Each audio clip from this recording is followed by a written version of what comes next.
Welcome, ladies and gentlemen, to the 3G's Fitness Podcast, 3 generations of fitness. I'm Coach Cisco. Coach Michael. And, we're missing one. Well, Coach Kyle Kyle's not with us for today's episode. Ladies and gentlemen, where's he at? Kaichilla, wherever that Kaichilla, right? Yeah, out in the desert. Yeah, he's out in the desert finding love at the Kaichilla. And so, Kyle, we love you. Have fun, be safe, stay hydrated. We'll see you on the next one. And I miss you already. So, but we got the 2Gs all right for today. You got the old boomer and you got the millennial today. And today, ladies and gentlemen, we're going to talk about excess skin. And what do we mean when we say excess skin?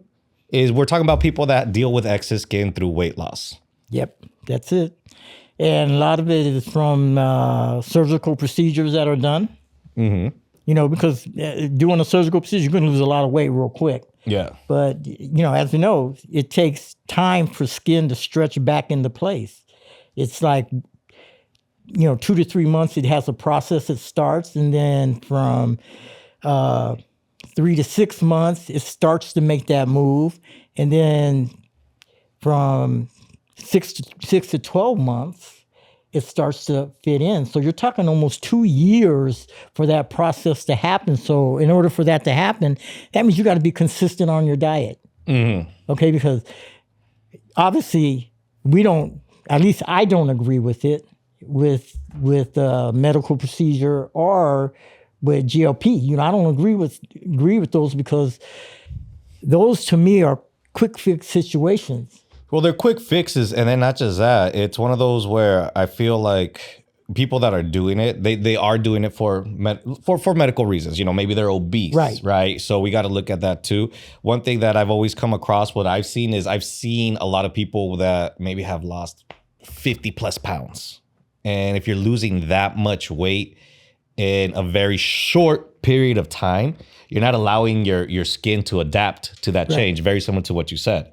So I know you mentioned the medical procedures and, the top 3 that'll come into mind are like, which ones? Gastric bypass is one? The first one is gastro bypass, which is for people that are really obese, which they staple their stomach to half so they eat less. Okay. But there are some, bad things about it that can happen.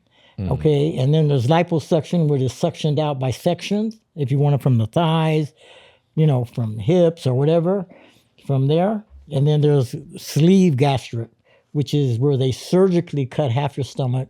So you only have half of a stomach. So you're not eating as much. You're not eating as much. Mm-hmm. And then obviously GLP. We just did an episode on that where people are taking shots to suppress their appetite. And after that is diet pills, over the counter, or they consider GLP that though, basically.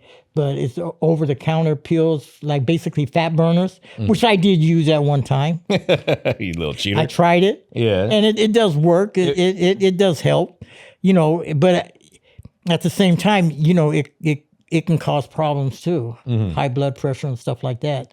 So the safest way has always been what we've always said is what? Strength training, eating right, exercising, sleeping, and losing what, 1 to 2 pounds. Losing 1 to 2 pounds a week, yeah.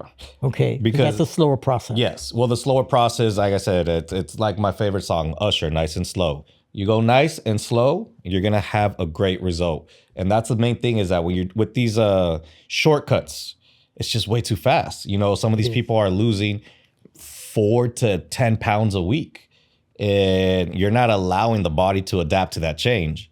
So I always tell everybody that it's if you can even just 1 pound a week, it's a mindset thing too, because we as a society today, we want to lose. If we want to lose 50 pounds, we want to lose 50 pounds yesterday. If you're sitting there telling me if you're going to be 1 pound a week, it's going to take me 50 weeks. Yes. That's pretty much a year to lose 50 pounds. A lot of people don't want that. A lot of people are more of like, that's too long.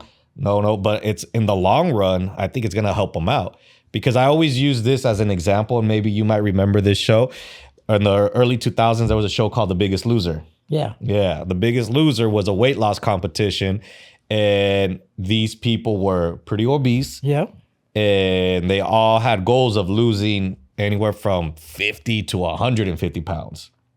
And every week they would get on the scale. Every week, these people are losing anywhere between 10 to 15 pounds. And A, that's unrealistic. It is. But B, I always tell people, look as the show progresses, how the skin looks on these individuals. And it's one of those things where it's like, all right, cool, you lost 100 pounds and you look great with your clothes on. But what's gonna happen when you take that off? And it's just like it's a problem because as I've been a trainer for a long time, and I had a client that had the not the gastro, but the gastro bypass they had, and where they stapled her stomach. Okay. And she was roughly close to 300 pounds. Oh wow. And after a couple months, she was almost like 180, 190 around that time, that weight. And when she came to me, she says, I lost all the weight, but she told me, she was, Coach Mike, man, I have all this hanging skin. And she goes, the biggest problem is my insurance paid for the medical procedure, but she goes, now to have the skin removed, insurance won't pay for that? It's going to cost me about $9,000 because it's considered a cosmetic surgery, which insurance companies do not really cover. Oh. And they don't actually cover, even when they do a liposuction, I do a gastro bypass, that's considered cosmetic surgery too. So they only cover a percentage of that. Really? See, so I didn't know skin removal was a cosmetic procedure, but that makes a lot of sense. It's a cosmetic procedure, and then you got to deal with the scar. All right, because anytime you mend skin, you're gonna get a scar. Yeah. Right. See, so to me, there's more downfalls to gastro bypass or liposuction than there are positives. Yeah, you lose the weight, but wearing your clothes is only half of the problem situation, because when the summer comes, you want to wear a bathing suit, you want to wear shorts, you want to wear tank top, night top. Yeah, that's all gonna it's all gonna show. See, it's all gonna show. And you're gonna get that bingo arm, and it's just gonna be flapping all over the place. The what now? The bingo arm. That's what they call it. What's the bingo, and then it's like just... When they win, they yell bingo. The bingo arm. The bingo. That's not really a joke, but it's the truth. Okay? And so, to like you're saying, the best way is to do the 1 to 2 pounds a week. And even sometimes it may be 1 pound. Sometimes it may be no pounds. But as long as it's not added. In other words, you don't add a pound. Yeah.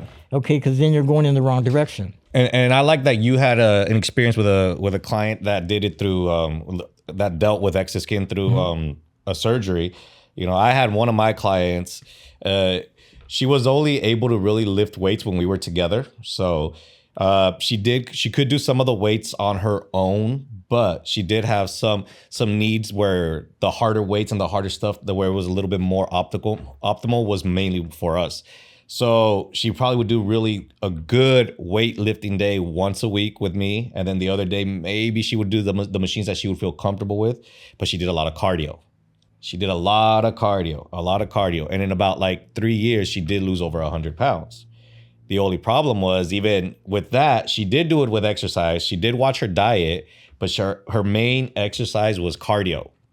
And with proper diet and cardio, well, I wouldn't even say proper diet. She was good at keeping her calorie intake low. So her calorie intake was right where she needed it to be.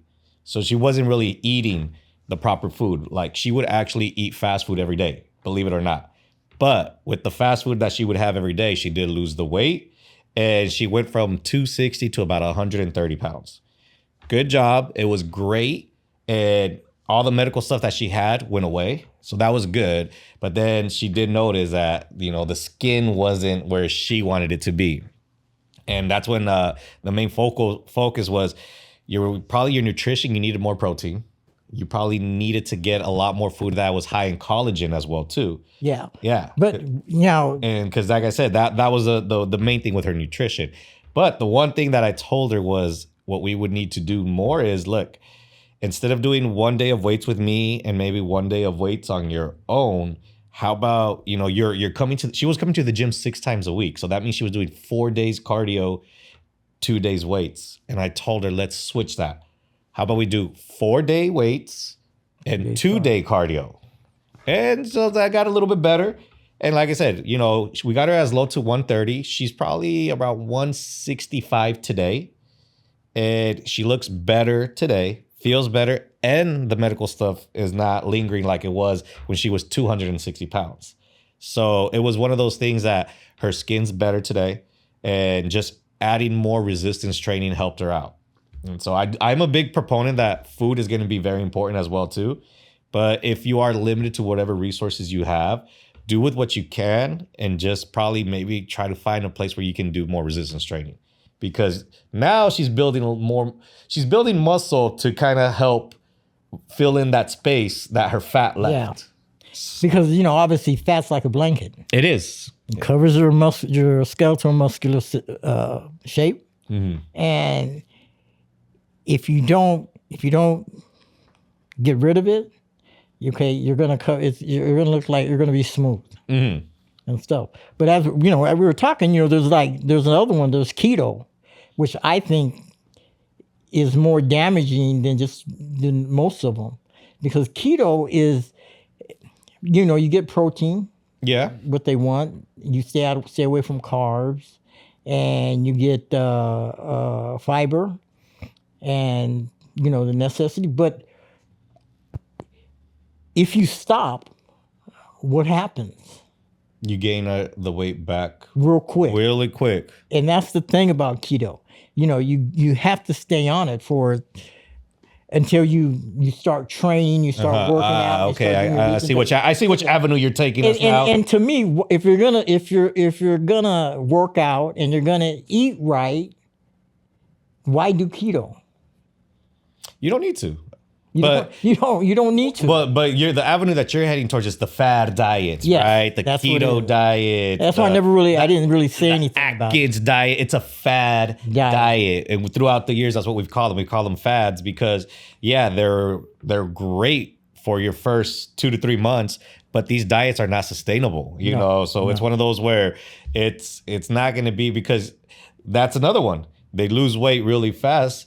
And then they gain it really fast. Do you think that's helping out your skin? No, right? Your skin's going up and down, up and down. No, the excess skin is going to get worse that way. So you got to find a diet that's realistically sustainable. It's more on that base. It's one of those where I've seen a lot of people talk about how, I'm losing weight on what is it?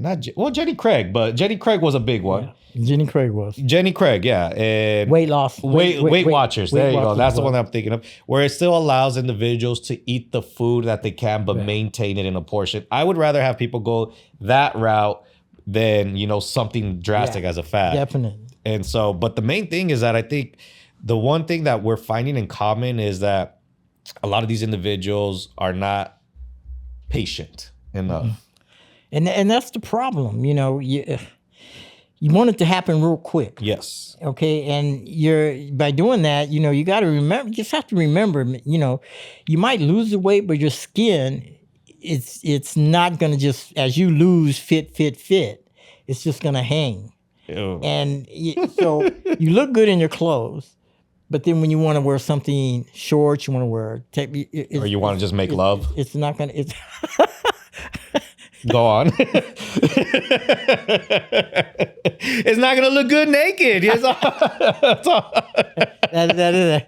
is it. You're gonna get that. Don't turn the light on. Yeah. Don't turn the light on. Oh, we're gonna leave it with the lights off today, honey. Don't worry. You're gonna feel an extra wave or two coming down. But that's just that's a little humor here. But it's true, because like I said, it's one of those where we're in a day where you want to feel good. I mean, let's be real. We're talking about fitness. We're talking about health. Fitness and health is about looking good, feeling good in your own skin. Yeah. In your own skin. You don't want to be looking good, feeling good in your own excess skin. I do the 1 to 2 pounds a week. No, and that's what I would recommend. So I think me and you are more on the, if you're looking for it, 1 to 2 pounds a week. How would we do that? I would incorporate more a routine that incorporates strength training. But a lot of people say, well, carbs. Carbs are not the enemy. Let me tell you, carbs are not an enemy. Okay, if you eat them at the right time. Yep. You eat them, when I say carbs, I'm like the donut and stuff, not that. I'm talking about like pasta. Complex carbs. And stuff like that. Yeah. You eat it before you work out. Like the evening you're going to eat, you have a nice pasta dinner. You make sure you go to the gym the next day. Yeah. Because that turns into energy. Yep. And that's what gets you going. That's what gives you that spark to keep working out. So carbs is not bad. No. And I think it's one of those things where we're big on it is like, if you are looking to lose weight, if you are looking to make sure you avoid getting trapped in the excess skin, we've always said this, hire a professional. Hire a professional to help you moderate because, yes, we're going to stay up here. All of us, including our lovely Kaio, we always want to say your food is going to be the most important thing. It is. Yeah. But not every individual reacts to the same foods, so if we're all like, you always hear us talking about high protein, some individuals might actually get better results off of high carbs, so that's where working with a professional to help them moderate that way it's like, all right, let me work with Coach Mike, and then let Coach Mike know it's like, hey, this week I lost a pound, this is what I ate throughout the week, and this is what we did together with the exercise. Now you got something where like, all right, let's see what works together and keep that plan going. Yeah, because I'm not going to sit there, you just lost a pound? Yeah. I'm going to tell you, hey, that's a great accomplishment for that 1 pound. That is. Our goal is 1 to 2 pounds a week. As long as we don't backslide, we're going to be okay. Yep. And over time, what happens with a client when that happens is they gain confidence. Yeah. They gain confidence in their trainer, in themselves, and they go by the trainer's schedule. Mm-hmm. And that's what it is. I mean, to me, I would rather pay a trainer to help me lose weight than pay, $15,000-$20,000 for a procedure. For a procedure that is not 100% that it's gonna work, because that's where you come in to be able to follow the guidelines the doctor gives you. Yeah. And if you like to eat and you like sweets, that's going to be a problem. Yep. Well, that's the thing too. You're investing, right? Are you going to invest in a procedure that's going to get you those results of weight loss like that? But then you're probably going to have to deal with excess skin. Or are you going to invest in a professional, a trainer, a coach that will help you and guide you through this process? Because not just that, not only are you getting the results, but you're learning to pick up these habits that your trainer, your coach is helping you out with, who knows how to work with these habits, who's dealt with individuals that have a hard time. So not only are you investing money into exercising and getting results with a coach, you're also learning how to pick up these habits. So that way, eventually down the road, two or 3 months down the road, you catch yourself eating better. You catch yourself 6 months down the road, you catch yourself like, now it's automatic. And now really that investment in a coach has not only helped you avoid excess skin, but it's also taught you how to keep the weight off and keep the skin tight. And that way, eventually, once you graduate, it is. Yeah, you don't need it. You don't need it anymore. But people still stick around because they love us. The pitfalls you might fall in, a good coach will get personal with you and help you, which I'm not really a fan of. I've told you that. Yeah, we know. But they're there, to assist you and help you to get out of that little pit hole that you might be in, because you're going to come across them. Yeah. Stress, problems at home and stuff like that. Good coaches, sometimes take that and they guide you through that. So you get that's a little extra you get. You don't get that from a surgery. Exactly what I was going to say, right? The surgery got you to lose the weight, but if you hit a downfall in life, you might resort back to emotional eating, to emotional stress. And if you don't have that professional help by your side, you're not gonna get there. And maybe that surgery that you paid for, meant nothing because you gained the weight back. That's it. So that's one of those things too. Like I said, yeah, we're talking about excess skin, but we're talking about what causes the excess skin. These medical procedures, Yeah. these medical drugs that are over the counter. Like I said, it's great for weight loss. But when we're talking about weight loss, man, it's more than just that. It's you want to make sure you're doing this to build a habit that's going to last you life term. So Yep, that's it. but yeah, but like I said, man, I mean that's our tidbit on today on how to deal with excess skin, how to avoid excess skin, and what you can do to make sure you don't go through that route. Final words, Michael, Juniper, Felcher. To me, I would go the safest route. Okay, because I've always said, your body is your shrine and your temple, and you want to take care of it. Yep. Okay, you don't want to surgically damage it in any way, and that's what I think you're doing when you go that route. I think if you're gonna work out and you're gonna eat right, and you're gonna follow your nutritional way, why even go there? Yeah. If you're already doing it, just get it done with someone that is Knowledgeable. can manage it for you, can work with you, can give you a good workout resistance program or whatever you might need. Let a trainer do that. Like I said, all we do in the long run is take the guesswork out for you guys and make it easier. That's it. So I'm Coach Cisco. I am Coach Michael. Like, comment, subscribe, share the video, and we'll catch you guys on the next episode. All right, peace.